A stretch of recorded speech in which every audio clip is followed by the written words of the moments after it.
The jet was supposed to be untouchable, private, perfect, billionaire owned, but under the burning daylight, it sat frozen on the runway, silent, broken, and watched by hundreds of eyes. Phones were recording. Reputations were cracking.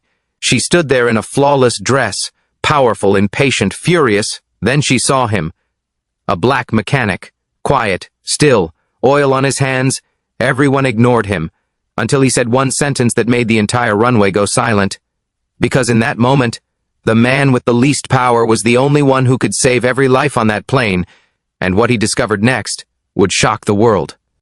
The jet did not move. It sat there in the open daylight like a lie that had been exposed. White paint glowing under the sun, engine silent, runway stretching endlessly ahead as if daring it to try. The air was tense, too tense, the kind of stillness that only comes right before humiliation. Schedules were already falling apart. Assistants were whispering, cameras were rising, and somewhere between the heat and the silence, something powerful began to crack.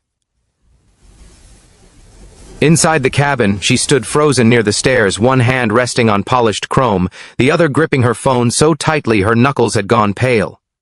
She was used to movement, used to doors opening before she touched them, used to applause, not delays. Her sleeveless V-neck dress hugged her frame with effortless confidence, designed for eyes and headlines, for moments when the world leaned in to watch her arrive. This was supposed to be one of those moments. Another photo, another story, another reminder that she owned the sky as much as the ground beneath it. But instead, there was silence. No engine hum, no forward motion, just waiting, and waiting was something she had never learned how to do. Outside, the sun punished the runway without mercy. Heat rippled off the tarmac in long waves that bent the air and blurred the distance. Mechanics moved quickly, voices clipped, tools clanking with forced urgency. But their eyes betrayed them. This was not routine. This was not simple. This jet was not supposed to fail. Not today. Not with her name attached to it. People could forgive mistakes. They did not forgive embarrassment. Then she noticed him. He was standing apart from the others, not leaning, not pacing, not rushing to look busy. A black mechanic, tall, still, oil-stained gloves hanging loosely from one hand. His posture was relaxed, but not careless. His eyes were steady, watching everything without inserting himself into anything. He looked like a man who had already seen the ending and was simply waiting for the right moment to speak. She didn't like that. Her heels struck the metal stairs sharply as she descended, each step loud enough to announce her frustration. Conversations stopped when she reached the ground. Faces turned. She scanned the group like a general surveying a battlefield that should already be won. "How long?" she demanded, her voice crisp, impatient, carrying the weight of someone who was not used to being questioned. "No estimate yet," someone answered, almost apologetically, eyes darting away before she could lock onto them. Minutes stretched, the kind of minutes that feel personal, the kind that steal control 1 second at a time. People began shifting their weight, phones slid out of pockets. A low whisper moved through the gathered crowd like a virus. Grounded, delayed, stuck. Each word chipped away at her image. Every raised phone felt like a witness. Her jaw tightened as she felt something unfamiliar crawling up her spine. Exposure. She turned again, scanning faces, and her eyes landed on the mechanic who still hadn't moved. Still calm, still silent, still watching. And something inside her snapped. "Why are you just standing there?" she snapped, her voice sharp enough to cut through the heat. The runway went quiet. Even the wind seemed to pause. Every mechanic froze. Tools stopped mid-motion. Heads turned slowly toward him, then back to her, as if waiting to see who would flinch first. He lifted his eyes to meet hers, not slowly, not defiantly, just directly. There was no anger in his face, no fear, no rush to explain himself. His expression held something rarer, dignity, the kind that doesn't ask for permission. "I'm waiting," he said softly, his voice calm but clear, "for permission to fix what everyone else missed." The words didn't land like a shout. They landed like truth, heavy, unavoidable. A few people inhaled sharply. Someone shifted uncomfortably. The billionaire felt the air change, even if she didn't yet understand why. It wasn't defiance that unsettled her. It was certainty, the kind that didn't bow. Permission. The word echoed in her mind like an insult. She had never been someone who granted permission to be useful. People proved themselves first. People begged. People scrambled. But this man stood still. As if the problem was not urgency, but recognition.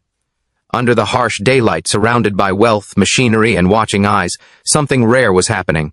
Control was slipping, not loudly, not dramatically, quietly, invisibly. And the man everyone had overlooked was holding something more valuable than authority. He was holding the answer. Permission came the way it always did for people like him. Not with trust, not with belief.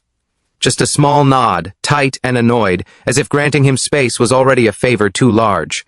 Nothing more was said, nothing more needed to be. He understood the language of reluctance very well. He had grown up fluent in it. He stepped forward while the others stayed where they were, arms crossed, shoulders stiff, eyes filled with questions they didn't bother to hide. Some watched with doubt, some with quiet hope they would never admit out loud. And some simply watched because they wanted to see what would happen when someone like him tried to step out of the shadow he had been assigned. He knelt beside the landing gear slowly, deliberately, as if the world around him had stopped rushing. The metal was warm under his fingers, almost alive, humming faintly with stress. He ran his hand along it, the way a doctor listens to a heartbeat, not rushing, not guessing. This was the part of the plane most people ignored. Until it failed, until lives depended on what they had never bothered to see. Behind him, she paced. Each step of her heels struck the ground like a countdown, sharp, impatient, loud. She was already on another call, voice clipped, face tight with controls slipping through her fingers. She spoke in promises and threats, tossing around names and numbers as if they were weapons. Every word carried entitlement, not trust. Power, not faith. "This delay is unacceptable," she said aloud, not looking at anyone in particular. It was a statement meant for the air itself, a reminder, a warning. He heard it, every syllable.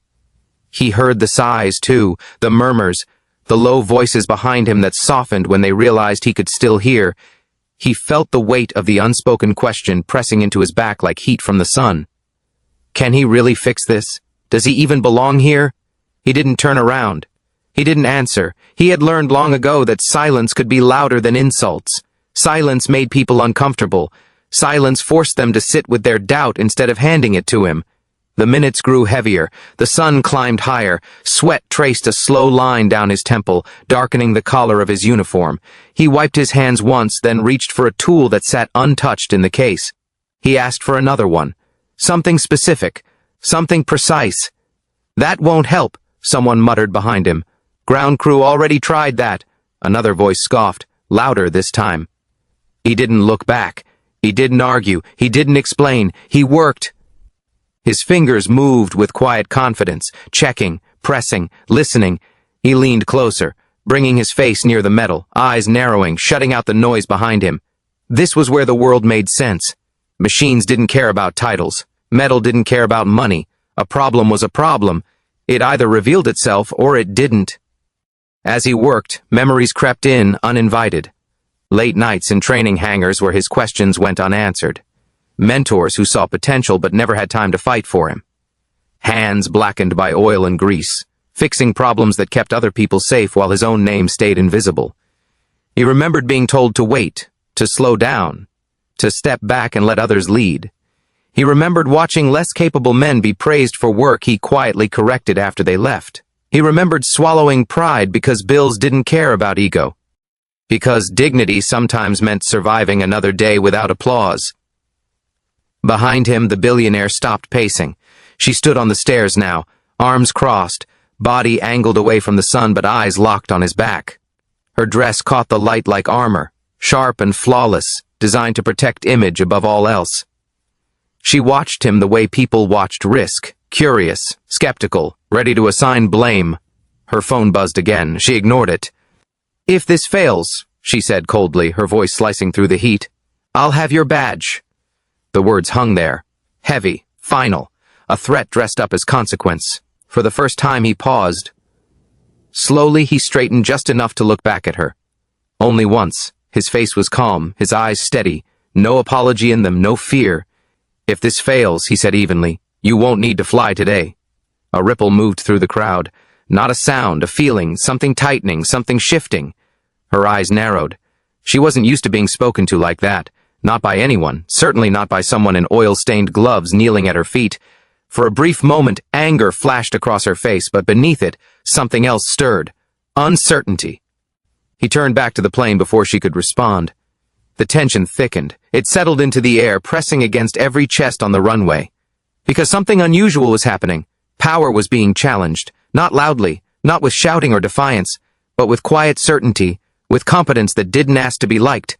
The sun kept burning, the cameras kept recording, and everyone waited, unsure now of who they were really watching. The first sound was small, almost nothing.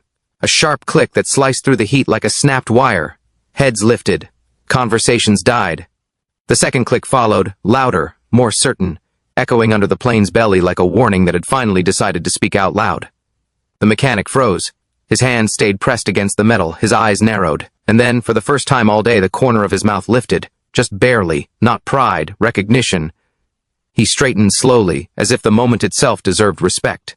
He reached for his radio and asked for a part no one had mentioned before, a part so specific that a few people frowned, confused, already shaking their heads. It wasn't on the checklist. It wasn't standard. It wasn't obvious. That was the point.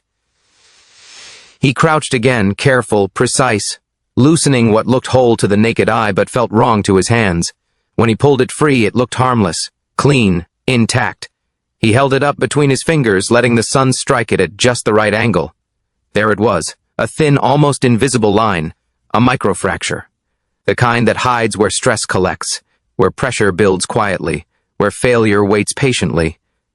This, he said, voice steady, not loud, would have failed mid-air. The words didn't rush. They settled. Color drained from faces around him. One by one, confidence collapsed into shock. Someone covered their mouth. Someone else looked away.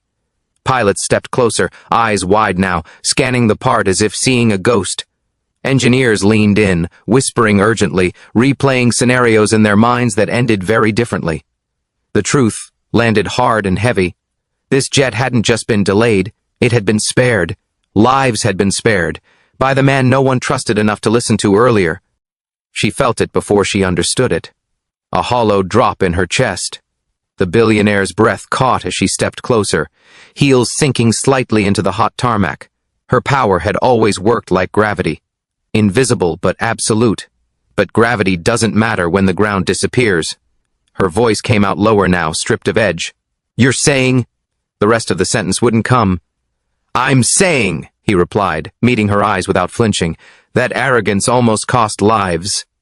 Silence followed. Not the awkward kind, the honest kind, the kind that forces reflection. Then, slowly, applause began, one pair of hands, then another. It wasn't loud, it wasn't dramatic, it was earned. Respect finding its way back into the open. Cameras shifted. Lenses turned away from silk and shine and fixed themselves on oil-stained gloves and steady hands. The story had changed, and everyone could feel it. She looked at him again, really looked, not as staff, not as a delay, not as someone to threaten, but as someone holding something she couldn't buy. Mastery. The engine roared back to life moments later, a deep, healthy sound that rolled across the runway like a returned heartbeat. Relief washed through the crowd. She stepped forward and extended her hand, hesitated. Pride fought instinct. Then she spoke words she'd never practiced. "Thank you for standing your ground." He took her hand, firm, equal. "No," he said quietly, "for letting me." In that moment, the runway wasn't about planes or wealth. It was about seeing what had always been there. The jet finally moved. Slowly at first, then faster, cutting through the heat as the engines found their voice again. Sunlight glinted off the wings as it rolled down the runway, lifting into the open sky like nothing had ever been wrong. Applause followed it, fading as the plane became smaller, then just a white line against blue. To anyone watching from a distance, it looked like another perfect departure, another story that ended clean. But something heavier stayed behind on the runway, something you couldn't see from the air. Perspective? She sat by the window, back straight, dress still immaculate, every detail exactly where it was supposed to be. The hum of the engine filled the cabin, steady now, reassuring. Her reflection stared back at her in the glass, sharp and composed, the same face she had seen in boardrooms, on magazine covers, in private mirrors before stepping into rooms she already owned. But this reflection felt different, quieter, less certain. Power had always obeyed her voice, Always moved when she spoke, until it didn't, until skill spoke louder than status. Until silence proved stronger than threats. She replayed the moment again and again, the heat, the crowd, the way the world seemed to pause when he spoke. The man who didn't rush to please her, the man who didn't beg, the man who waited. She realized how unfamiliar that had felt, how unsettling it was to face someone who didn't measure his worth by her approval. It wasn't anger she felt now, it was something closer to respect. And maybe, if she was honest with herself, something like shame. She had built her life on control, on never being the one left waiting, on always being above the chaos, never inside it. But on that runway, control slipped through her fingers, and instead of falling apart, the world had been held together by hands she hadn't even bothered to notice. That truth sat heavy in her chest as the jet climbed higher, leaving the runway behind. Down below, the runway returned to its routine. Crews dispersed. Tools were packed away. Conversations softened. But for him, nothing felt routine anymore. He stood where the noise had been loudest just minutes before, the sun still beating down, the echo of applause lingering in the air like a memory he wasn't sure he was allowed to keep. He wiped his hands on his uniform, the same uniform he had worn every day without recognition. He felt the familiar pull to disappear back into the background, to let the moment pass without expectation. That habit was hard to break. Days later, the call came, not from a supervisor, not from someone asking him to stay late or cover a shift. It came from an office he had never been invited into before. The tone was different, careful, respectful. The words were chosen slowly as if they mattered now. He was offered something that didn't sound like charity. Not a thank you, not a one-time reward meant to quiet a conscience. It was a partnership, training programs with his input, leadership roles that recognized his experience, a seat at tables he had been fixing problems for without ever being asked to sit at. He listened without interrupting. He didn't smile, he didn't lean back in his chair. He asked questions, thought carefully. When he accepted, it wasn't with triumph, it was with purpose, because he understood something many people never learn. Dignity doesn't shout, it endures. It survives long nights and quiet disrespect. It stays ready for the moment when truth finally demands attention. She followed through, not because of pressure, not because cameras had seen too much, but because something in her had shifted. She began to notice the people who kept things running, the ones who rarely spoke in meetings, the ones whose names were never on doors. She started listening more than she talked. It didn't make headlines, it didn't need to. Change rarely announces itself when it's real.